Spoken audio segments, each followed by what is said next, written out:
রহমতুল্লাহ। সুপ্রিয় নবম দশম শ্রেণীর শিক্ষার্থীরা, আশা করছি তোমরা প্রত্যেকে অনেক ভালো রয়েছ। মাহফুজ অনলাইন টিচের নতুন একটি ভিডিও থেকে সবাইকে স্বাগত জানাচ্ছি। আজকে আমি যে গাণিতিক সমস্যাটি নিয়ে কথা বলবো সেটি তোমরা নিশ্চয়ই স্ক্রিনে দেখতে পাচ্ছ। শিক্ষার্থীরা, এখানে এর মান √5 + √2 দেওয়া আছে। সেখান থেকে তোমাকে বলা হলো a⁶ - 1 / a³ এর মান নির্ণয় করো। তো এক্ষেত্রে অনেক শিক্ষকগণ বিভিন্ন রকমের টেকনিক, বিভিন্ন রকমের কলা কৌশল, বিভিন্ন ধরনের সূত্রতত্ত্ব প্রয়োগ করেন।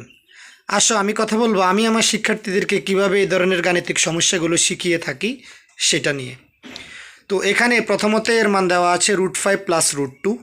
তো আমরা 1/a নির্ণয়ের ক্ষেত্রে ম্যাক্সিমাম শিক্ষকগণই এখানে যোজন বিয়োজন করে থাকেন, অর্থাৎ একবার যোগ এবং একবার বিয়োগ। তো যাই করেন না কেন, তোমরা শুধু একটা কথা মনে রাখবে যে এর মান যাই থাকবে 1/a হলো তার বিপরীত।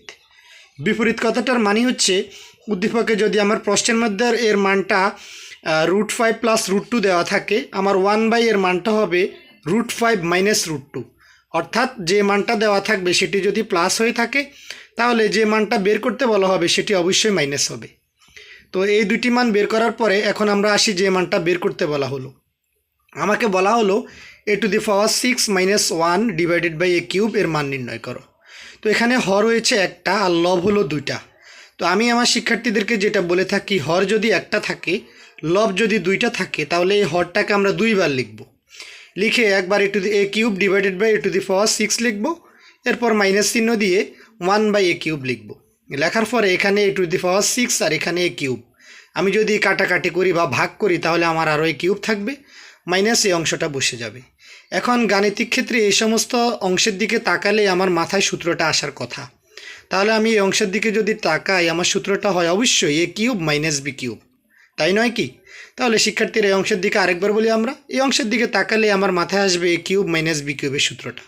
তো দশম শ্রেণী অথবা নবম শ্রেণীর শিক্ষার্থী হিসেবে তোমাদের অবশ্যই a³ - b³ এর সূত্রটি জানা দরকার। সেটা হচ্ছে a - b³ a - b³ + 3ab × a - b। এখন এখানে আমি আর একটা অংশের কাজ করলেই আমার উত্তরটা পেয়ে যাব। সেটি হচ্ছে এই বক্সের ভিতর প্রথম বন্ধনীর ভিতরে অংশটি, সেটি a - 1/a দেওয়া আছে। তো এই অংশটাকে আমি রাফ আকারে সেখান থেকে কাজ করব। তো আমার এর মানও দেওয়া আছে, 1/a এর মানও দেওয়া আছে। সেখান থেকে আমি নিয়ে আমি আমার যে তথ্যটি, যে প্রথম বন্ধনীর মান, সেটি লিখে ফেলব। মানটি লিখলে আমার কাঙ্ক্ষিত উত্তরটা চলে আসবে। তাহলে সুপ্রিয় শিক্ষার্থীরা, আজকের এই গাণিতিক অংশ থেকে বিভিন্ন কৌশল তোমাদেরকে দেখানোর চেষ্টা করেছি। প্রথম কৌশলটা হচ্ছে এর মান যাই থাকবে 1/a এর মান হবে তার বিপরীত, অর্থাৎ এখানে প্লাস থাকলে এখানে মাইনাস। দ্বিতীয় কৌশলটি বলার চেষ্টা করেছি, হর যদি একটি থাকে, লব যদি দুইটি থাকে, তাহলে হরটাকে তুমি দুইবার লিখবে। আর এখানে মাইনাস হলে এই জায়গায়ও মাইনাস দিবে।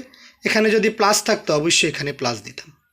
এরপর সর্বশেষ বলেছি, এই অংশ থেকে দিয়ে অংশকে যখন ভাগ করবে, তখন তোমার অটোমেটিকই এরকম একটা অংশ তোমার সামনে চলে আসবে। যখনই চলে আসবে তখন তোমাকে বুঝতে হবে এটা হচ্ছে a³ - b³ এর সূত্রটি। তো a³ - b³ এর সূত্রটি তুমি এখানে প্রয়োগ করবে। সবশেষে তুমি এই অংশ, প্রথম বন্ধনের এই অংশটাকে রাফ করবে, রাফ করে সেখান থেকে মানটি বসিয়ে দেবে। আশা করছি আজকের ভিডিও থেকে তোমরা উপকৃত হয়েছ। সবাই আমার পেজটি এবং আমার চ্যানেলটি সাবস্ক্রাইব এবং ফলো দিয়ে রাখবে। সবাইকে ধন্যবাদ। আসসালামু আলাইকুম।